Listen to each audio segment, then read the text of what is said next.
Grâce à ses propriétés remarquables, le glyphosate appliqué en interculture a permis le développement des itinéraires techniques sans labour. Mais aujourd'hui, la réglementation tend à limiter fortement son utilisation. Les agriculteurs doivent donc se tourner vers d'autres méthodes de désherbage et en grande culture, le travail du sol est une piste intéressante. Par ce procédé, les adventices peuvent être gérés de différentes façons, par enfouissement, déracinement ou lacération des parties aériennes. Et pour optimiser l'efficacité de ce travail, il faudra prendre en compte plusieurs paramètres que nous allons passer en revue.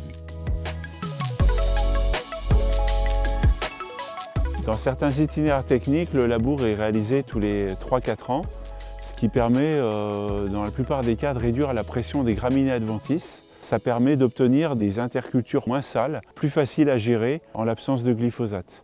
Par ailleurs, au moment où le labour est réalisé, il réalise par l'enfouissement du sol une destruction plus ou moins totale des adventices, ce qui là encore est plutôt un atout. Cependant, deux exceptions. Dans les sols très superficiels et pierreux, où on a du mal à retourner correctement le sol, cette destruction des adventices sera incomplète. Et parfois, les labours précoces réalisés en été ou en entrée d'hiver peuvent reverdir. Et donc il sera nécessaire de détruire ces adventices au printemps avec des reprises de sol. Mais près de la moitié des surfaces de grandes cultures françaises est conduite sans labour. Dans ce cas, dans l'optique de remplacer le glyphosate, il faudra miser sur le travail superficiel du sol en prenant en compte plusieurs paramètres.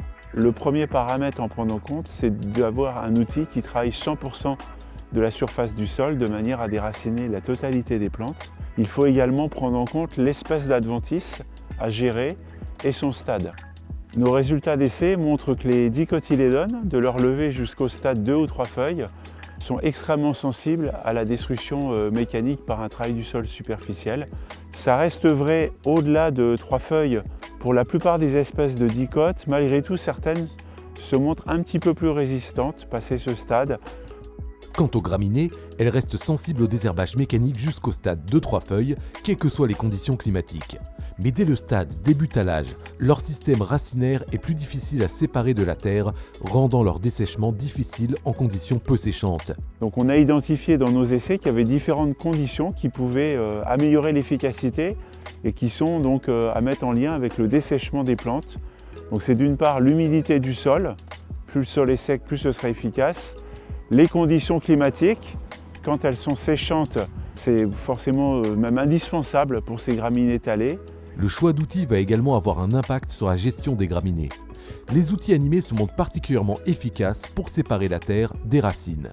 Les déchômeurs à disques indépendants peuvent présenter une bonne efficacité de destruction des adventices, mais ils sont souvent pénalisés par le fait que, travaillant superficiellement, les disques ne travaillent pas 100% de la surface du sol.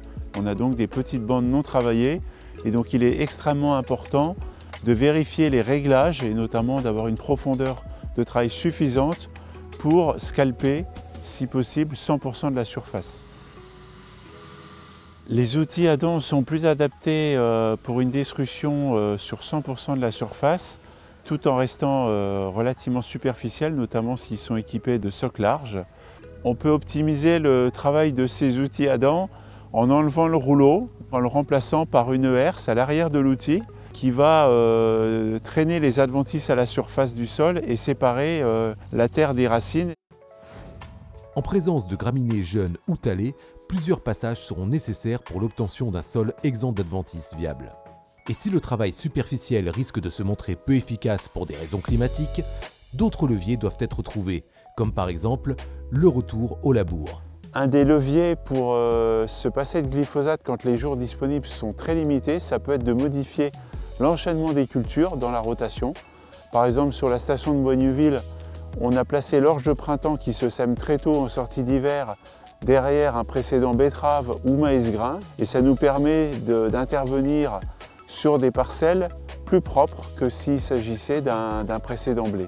Autre levier, les couverts végétaux qui sont capables de fortement concurrencer les adventices et laissent un sol propre beaucoup plus facile à gérer. Un autre levier, ça peut être les bio-herbicides ou autres herbicides que le glyphosate. Pour l'instant, ils ne sont efficaces que sur les dicotylédones, mais espérons qu'à l'avenir, ce problème puisse éventuellement être résolu. Et enfin, le désherbage électrique ou thermique peut être une dernière option. En l'état actuel des choses, il nous semble que ça reste quand même plus adapté à des petites surfaces qu'aux exploitations de grandes cultures. En conclusion, la transition vers le zéro glyphosate est donc un sujet complexe qui demande un apprentissage de la part des agriculteurs. Mais en cas d'impasse, la dérogation glyphosate reste utile. Il faudra dans ce cas se renseigner soigneusement sur la réglementation.